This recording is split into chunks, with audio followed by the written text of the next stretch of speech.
Sun Business, les dirigeants et les entrepreneurs du territoire ont la parole. Clément Lessort. Voilà, bonjour à toutes et à tous, je suis très heureux de vous retrouver pour ce nouveau numéro de Sun Business. Comme tous les mardis midi, j'ai le plaisir de recevoir les décideurs et les dirigeants du territoire. Thierry Croiset, bonjour. Bonjour Clément. Vous êtes le président de Baker Tilly Strego, cabinet de conseil et d'expertise comptable, sociale et fiscale. Vous avez adhéré au réseau international Baker Tilly en 2017. Strego est son seul d'ailleurs représentant en France pour ce grand réseau international. Pourquoi ce rapprochement, ce choix hautement stratégique? Quels sont les enjeux pour Strego? Les enjeux sont évidents. Alors effectivement, la réflexion stratégique a été menée avec les associés du groupe. Il est évident que nous sommes dans un monde qui se globalise, au-delà de l'internationalisation, dans un monde qui se globalise. Et les connexions à l'étranger étaient pour nous nécessaires pour aider nos clients à s'implanter, à distribuer des produits sur toute la planète, puisque Baker Tilly est un réseau d'indépendants. C'est une grande nouveauté parce que parmi les 10 plus gros réseaux internationaux dans notre métier, du conseil aux entreprises, seuls 2 sont indépendants. Les 8 autres sont des réseaux intégrés, anglo-saxons. Rien contre, mais nous, on voulait garder notre indépendance. On est né sur les territoires de l'Ouest, on est des Français, on voulait garder notre indépendance. Donc, on a adhéré à ce réseau international. 144 pays dans le monde, 34 000 salariés. Ça fait du monde. Les gros pays sont bien sûr les États-Unis et la Chine, les 2 leaders actuels sur l'économie mondiale. La France, nous sommes Strego, alors maintenant Baker Tilly Strego, parce que tout en étant indépendant, nous avons adossé le nom de la marque à notre nom historique Strego. Mais l'idée, c'était d'aller quand même challenger les Big Four, quand même, que vous souhaitez rejoindre un jour dans un top 5. On peut constituer une alternative. Alors les Big Four ont tout le business des grosses entreprises mondiales. Ils sont 4, on dit Big Four, mais ils sont presque 5. Ils se partagent le business mondial à l'échelle de la planète. Je crois sincèrement que ce n'est pas l'objectif. On peut être une alternative sur des métiers du conseil, pas sur l'audit des comptes des grosses multinationales. Ça restera, à mon avis, durablement entre les mains des Big Four. Alors, vous le disiez, historiquement ancré dans la région Grand Ouest, celle qui nous concerne. Aujourd'hui, donc, vous revendiquez toujours une présence locale, mais un rayonnement mondial. On le comprend à travers vos propos. Comment est-ce qu'en interne, vos 1300, un peu plus de 1300 collaborateurs ont vécu ce changement? C'est une révolution culturelle pour eux? Bien sûr. Vous savez bien que l'être humain, depuis que l'humanité existe, redoute le changement. Donc le changement, c'est pour les autres, c'est jamais pour soi. Et dans les faits, ce changement est facteur de progrès, puisque ça nous donne une ouverture internationale. Ça nous pousse, il faut être honnête, ça nous pousse. Le reste de la planète nous pousse, les particularités franco-françaises. Et vous savez bien qu'on est champion en France pour cultiver notre différence. Eh bien, nos particularités sont mises à l'écran et ça nous fait réfléchir. L'international nous amène des outils, des modes de pensée qui sont enrichissants, assurément. Donc les collaborateurs vivent ça plutôt bien, d'autant plus que nous avons gardé notre indépendance. Baker Tilly n'a aucune action dans notre capital. La société Strego est restée détenue à 100% par les associés français.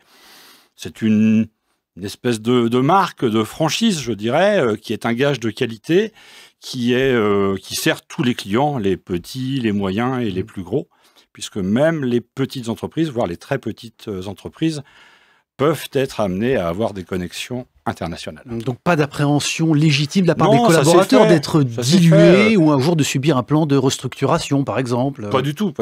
D'autant plus que nous sommes plutôt en croissance et que le fait de porter la marque au plan national, puisque nous sommes le seul représentant de la marque Baker Tilly pour la France, c'est nouveau, mais c'est la politique de ce réseau.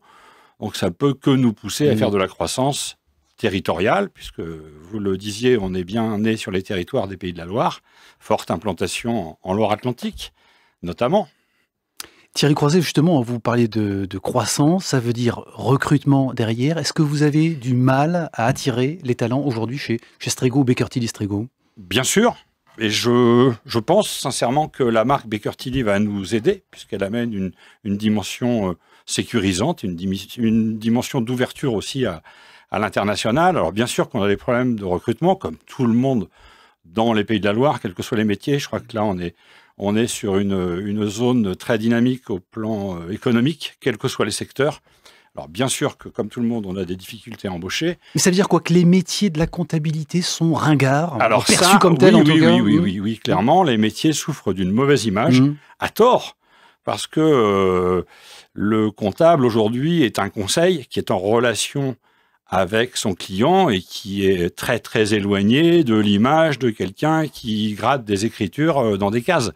Aujourd'hui, on est dans une période de digitalisation, donc qui peut semer quelques angoisses, comme partout, mais c'est quelque chose qui facilite le travail de traitement de la donnée, mais qui est un outil pour le conseil. Donc le collaborateur, quel que soit son métier, dans les métiers traditionnels, que ce soit de la comptabilité, du social, du juridique, du fiscal, a cette assistance technologique et a encore plus de relations en face à face avec le client. Est-ce que ça veut dire que vos métiers donc ont évolué? Qu'est-ce qu'attendent de vous aujourd'hui vos 23 000 clients? Alors, ce qu'ils attendent, je l'espère, c'est le choix stratégique que nous avons fait, c'est d'afficher un full service. Je vais parler anglais maintenant qu'on est Baker Tilly, non, je vais rester français. Notre histoire, elle n'est pas nouvelle, elle est née bien avant Baker Tilly. L'histoire de Strego a été de créer une offre de service large. Ça avait commencé avec une offre d'avocats. Horatio, avocat, est étroitement lié historiquement à Strego, et c'est une compétence additionnelle. Il y a 130 personnes chez Horatio. C'est une grosse société d'avocats de l'Ouest. C'est un exemple. Mais nous avons également du service qui peut être éloigné de la comptabilité ou de la fiscalité. Nous avons du courtage en financement, de la gestion de patrimoine, de la protection sociale, de la protection des biens. Nous avons beaucoup de services additionnels que nous développons soit par intégration de compétences, soit par partenariat avec des gens, des entreprises, des personnes que nous avons recensées comme étant performants sur ce métier. Je voudrais qu'on parle et qu'on ait un mot, Thierry Croiset, aussi de la situation ou de la complexité fiscale à la française. Est-ce que les dirigeants d'entreprise ont raison de s'en plaindre? C'est un sujet, c'est un vaste sujet. Parce que la complexité, il est vrai qu'elle est parfois très française, mais elle est parfois aussi européenne. Vous savez, j'ai quelques expériences en Italie, c'est pas mal non plus. Outre-Atlantique, le Brésil, c'est pas mal non plus au niveau de la complexité administrative. Alors c'est vrai que la France a toujours le chic pour innover, l'innovation fiscale ou sociale, et qu'à chaque fois, il y a une multitude d'exceptions. C'est un peu aussi ce qui fait la richesse de notre métier, parce que entre l'entreprise bien conseillée et l'entreprise mal conseillée, ça fait une différence. J'ai la prétention de penser que nous pouvons faire une différence, puisqu'il y a une multitude d'exceptions, de textes qui ne sont pas toujours d'une grande limpidité ou d'une grande clarté. Donc notre métier est d'amalgamer toutes ces compétences pour donner un diagnostic fiable à nos clients. Après son coup d'envoi en 2019, janvier 2019, le prélèvement à la source, le PAS, connaît un nouveau temps fort aujourd'hui. C'est celui des premiers reversements au fisc de l'impôt sur le revenu prélevé par les entreprises. Est-ce que ça s'est bien passé finalement? On redoutait un bug, des complexités justement pour les entreprises qui allaient consacrer beaucoup de temps. Est-ce que finalement les choses sont pas trop mal déroulées? J'ai l'impression. Alors je dois reconnaître que nous avions, pour Baker Tilly Strego, nous avions fortement anticipé. Nous avons travaillé depuis 1 an et demi avant le passage. Nous avons beaucoup travaillé pour être prêts. Je pense que cette évolution politico-économique était nécessaire. Et puis finalement, je pense que ça fait moins de vagues après qu'avant. Ça s'est plutôt bien passé partout. Alors, bien sûr qu'il faut s'adapter. il y a des situations personnelles qui changent, des revenus, des situations matrimoniales, tout un tas de choses. Parce que c'est encore dans la particularité franco-française. Il y a beaucoup de pays sur la planète où la notion de quotient familial n'existe pas.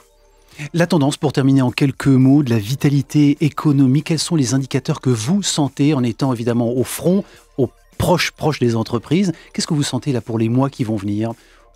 On a tendance, en tout cas on entend une petite musique qui dit que ça se rétracte un petit peu, que ça se contracte un petit peu, que les marchés se tendent, avec un Brexit compliqué, avec une Europe qui va pas très bien, et les États-Unis et la Chine qui poussent. Qu'est-ce que vous disent les entreprises là sur le terrain aujourd'hui? Il y a de l'inquiétude. Il y a beaucoup d'entreprises qui ont été touchées par les mouvements du samedi. Ça fait beaucoup de dégâts sur certains métiers.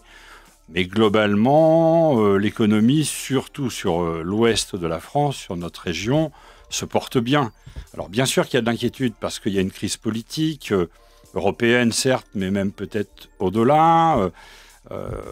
Bien sûr qu'il y a toujours des facteurs inquiétants. Les trésoreries sont suffisamment constituées et fortes pour passer 2019. Globalement, la situation aujourd'hui est bien meilleure que globalement, tout secteur confondu. Il y a toujours des exceptions, mais tout secteur confondu, les entreprises vont bien mieux aujourd'hui qu'il y a 3-4 ans, c'est sûr. Alors quand ça va bien, on sait que ça ne va pas durer, qu'il se passera quelque chose de moins bien, mais il faut rester optimiste. Alors restons optimistes avec Thierry Croiset. Merci Thierry Croiset, président de Baker Tilly Strego. Merci d'avoir été dans nos studios. Je rappelle que vous pouvez évidemment retrouver cette émission sur les players et l'application MySun. J'en profite très rapidement pour vous préciser que la semaine prochaine, j'aurai le plaisir de recevoir Laure Printemps. Elle est chargée de développement au Tourism Innovation Lab, qui est dédié à l'accompagnement de projets touristiques innovants. Merci pour votre fidélité. Excellente semaine et à mardi prochain.